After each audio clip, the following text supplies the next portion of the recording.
ವೀಕ್ಷಕ ಬಂಧುಗಳೇ, ಕಳೆದ ಸಂಚಿಕೆಯಲ್ಲಿ ಕುಂದಾಪುರ ಹಕ್ಲಾಡಿ ಹೊಳಮಗೆ ಶ್ರೀ ಹೋರ್ಬೊಬ್ಬರ್ಯ ದೈವಸ್ಥಾನದ ಕುರಿತಂತೆ ದೈವದ ಕಾರಣಿಕ ಪವಾಡ ಸದೃಶ ಘಟನೆಯ ನನ್ನ ಸ್ವಾನುಭವವನ್ನು ತಮ್ಮೆದುರು ಪ್ರಸ್ತುತಪಡಿಸಿದ್ದೇನೆ. ಈ ಸಂಚಿಕೆಯಲ್ಲಿ ಈ ದೈವಸ್ಥಾನದ ಕೊಡನೀರು ಸೇವೆ, ಗೆಂಡ ಸೇವೆ, ದೈವಪಾತ್ರಿಗಳ ದರ್ಶನ ಸೇವೆಯ ಜೊತೆಗೆ ಸನಿಹದಲ್ಲಿರುವ ಬ್ರಹ್ಮ ಬೈದರ್ಕಳ ಕೋಟಿ ಚೆನ್ನಯ್ಯ ಗರಡಿ, ನೇತ್ರ ಹೈಗುಳಿ ದೈವಸ್ಥಾನದ ಚಿತ್ರಣ ಮತ್ತು ಕುಂದಗನ್ನಡದ ಹೊಗಳಿಕೆ ಮತ್ತು ಧಾರ್ಮಿಕ ತಿರುಳಿನ ಜನಪದ ನರ್ತನದ ಕೋಲ ಸೇವೆಯ ದೃಶ್ಯಗಳನ್ನು ಅನಾವರಣಗೊಳಿಸುತ್ತಿದ್ದೇನೆ. ಅದಕ್ಕೂ ಪೂರ್ವದಲ್ಲಿ ತಮ್ಮಲ್ಲಿ ಭಿನ್ನವಿಸಿಕೊಳ್ಳುವುದೇನೆಂದರೆ, ದಯವಿಟ್ಟು ನನ್ನ ಚಾನೆಲನ್ನು ಸಬ್ಸ್ಕ್ರೈಬ್ ಮಾಡಿಕೊಂಡು ಪ್ರೋತ್ಸಾಹಿಸಬೇಕಾಗಿ ಕಳಕಳಿಯ ವಿಜ್ಞಾಪನೆ. ಈ ದೈವಸ್ಥಾನದ ವಾರ್ಷಿಕ ಗೆಂಡ ಸೇವೆಯ ಪೂರ್ವದಲ್ಲಿ ವೈಶಿಷ್ಟ್ಯಪೂರ್ಣವಾದ ಕೊಡನೀರು ಸೇವೆ ಜರುಗುತ್ತದೆ. ಆ ದಿನ ಇಲ್ಲಿಯ ಒಂದೇ ಪ್ರದೇಶದ ಹತ್ತಿರದಲ್ಲೇ ಇರುವ ಬ್ರಹ್ಮ ಬೈದರ್ಕಳ ಗರಡಿ, ನೇತ್ರ ಹೈಗುಳಿ ದೈವಸ್ಥಾನ ಮತ್ತು ಹೋರ್ಬೊಬ್ಬರ್ಯ ದೈವಸ್ಥಾನದ ದೈವಗಳು ಪಾತ್ರಿಗಳ ಮೇಲೆ ಆಹ್ವಾನಗೊಳ್ಳುತ್ತದೆ. 3 ದೈವಗಳ ಉಪಸ್ಥಿತಿಯಲ್ಲಿ ಪಂಚವಾದ್ಯಗಳೊಂದಿಗೆ ಗ್ರಾಮಸ್ಥರು, ಭಕ್ತಾದಿಗಳು ಸಮೀಪದ ಬ್ರಾಹ್ಮಣರ ಮನೆಗೆ ಮೆರವಣಿಗೆಯಲ್ಲಿ ಸಾಗಿ ಅವರ ಮನೆಯ ತುಳಸಿ ಕಟ್ಟೆಯಲ್ಲಿ ಪೂಜೆ ಸಲ್ಲಿಸಿ ಬಾವಿಯಿಂದ ನೀರನ್ನು ಸೇದಿ ವಿಶಿಷ್ಟ ಶೈಲಿಯ ಕಲಶದಲ್ಲಿ ತುಂಬಿಕೊಂಡು ದೈವಸ್ಥಾನಕ್ಕೆ ತೆಗೆದುಕೊಂಡು ಹೋಗುವುದನ್ನು ಕೊಡನೀರು ಸೇವೆ ಎಂದು ಕರೆಯಲಾಗುತ್ತದೆ. ಇದು ತಲತಲಾಂತರಗಳಿಂದ ನಡೆದುಕೊಂಡು ಬಂದ ಸಂಪ್ರದಾಯಬದ್ಧ ಧಾರ್ಮಿಕ ಆಚರಣೆಯಾಗಿರುತ್ತದೆ. ದೈವಸ್ಥಾನದಿಂದ ನಿಯೋಜಿತಗೊಂಡ ಗೌರವಾನ್ವಿತ ವ್ಯಕ್ತಿಯೊಬ್ಬರು ಸಿಂಗಾರ ಹೂವು ಮತ್ತು ಇತರ ಹೂಗಳಿಂದ ಶೃಂಗಾರಗೊಂಡ ವಿಶಿಷ್ಟ ರಚನೆಯ ಕಲಶವನ್ನು ತಲೆಯ ಮೇಲೆ ಹೊತ್ತುಕೊಂಡು ಮೆರವಣಿಗೆಯಲ್ಲಿ ದೈವಪಾತ್ರಿಗಳ ಜೊತೆಗೆ ಸಾಗುವ ಸೊಬಗು ಈ ಕೊಡನೀರು ಸೇವೆಗೆ ಮೆರುಗು ನೀಡುತ್ತದೆ. ಕೊಡನೀರು ಸೇವೆ ನಡೆಯುವ ಬ್ರಾಹ್ಮಣರ ಮನೆಯಲ್ಲಿ ಶ್ರದ್ಧಾ ಭಕ್ತಿಯಿಂದ ತುಳಸಿ ಕಟ್ಟೆಯಲ್ಲಿ ವಿಶೇಷ ಪೂಜೆ ಪುರಸ್ಕಾರಗಳು ನಡೆಯುತ್ತದೆ.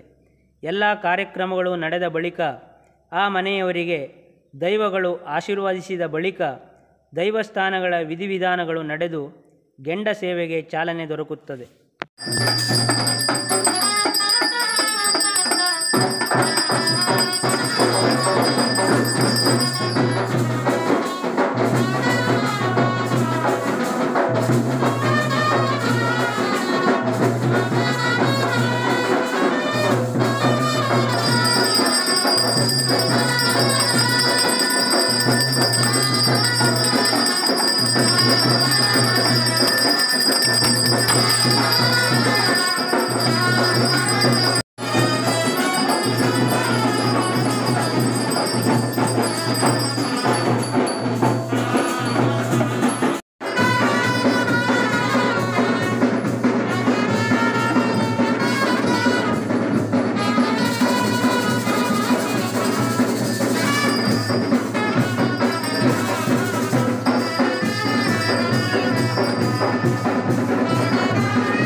ವಾಪಸ್ ಬನ್ನಿ ಚೀಟಿ ಕೊಡ್ತೇವೆ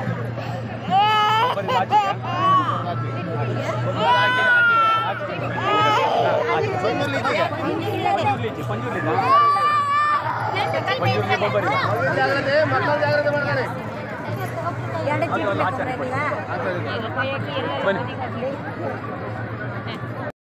ಶ್ರೀ ಹೋರ್ಬೊಬ್ಬರ್ಯ ದೈವಸ್ಥಾನದಲ್ಲಿ ಮಾರ್ಚ್ ತಿಂಗಳಲ್ಲಿ ವಾರ್ಷಿಕ ಜಾತ್ರೆ ನಡೆಯುತ್ತದೆ.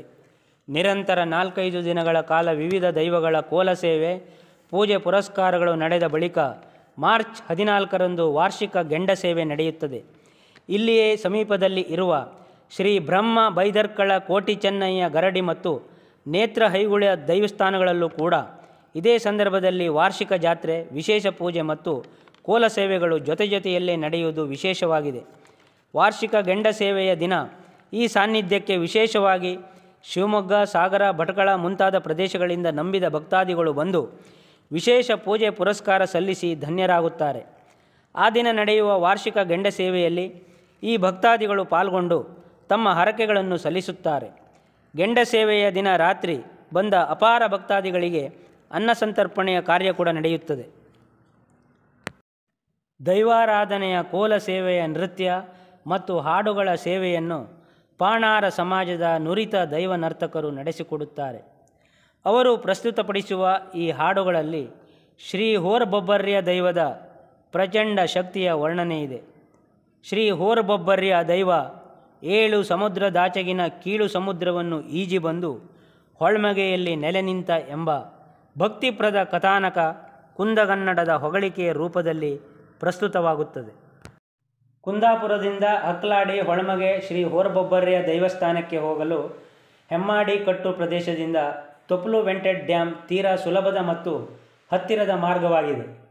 ಕುಂದಾಪುರದ ಪಂಚಗಂಗಾವಳಿ ನದಿಗಳಲ್ಲಿ ಒಂದಾದ ಚಕ್ರಾ ನದಿ ಇಲ್ಲಿನ ಜೀವನದಿಯಾಗಿದ್ದು, ಈ ನದಿಗೆ ಅಡ್ಡಲಾಗಿ ತೊಪ್ಲು ವೆಂಟೆಡ್ ಡ್ಯಾಮ್ ಕಟ್ಟಲಾಗಿದೆ. ಇದು ಉಪ್ಪು ನೀರು ತಡೆಗಟ್ಟಿ ರೈತರ ಕೃಷಿ ಜಮೀನುಗಳಿಗೆ ನೀರು ಒದಗಿಸುವ ನೀರಾವರಿ ಯೋಜನೆಯ ಅನ್ವಯ ನಿರ್ಮಿಸಲಾದ ವೆಂಟೆಡ್ ಡ್ಯಾಮ್ ಆಗಿದೆ. ಈ ಡ್ಯಾಮ್ನ ಮೇಲೆ ಅಗಲ ಕಿರಿದಾದ ರಸ್ತೆ ನಿರ್ಮಿಸಲಾಗಿದ್ದು, ಆಟೋ ರಿಕ್ಷಾದಂತಹ ಸಣ್ಣ ವಾಹನಗಳಿಗಷ್ಟೇ ಹೋಗಲು ಅನುಕೂಲವಾಗಿದ್ದು, ಘನ ವಾಹನಗಳನ್ನು ನಿರ್ಬಂಧಿಸಲಾಗಿದೆ.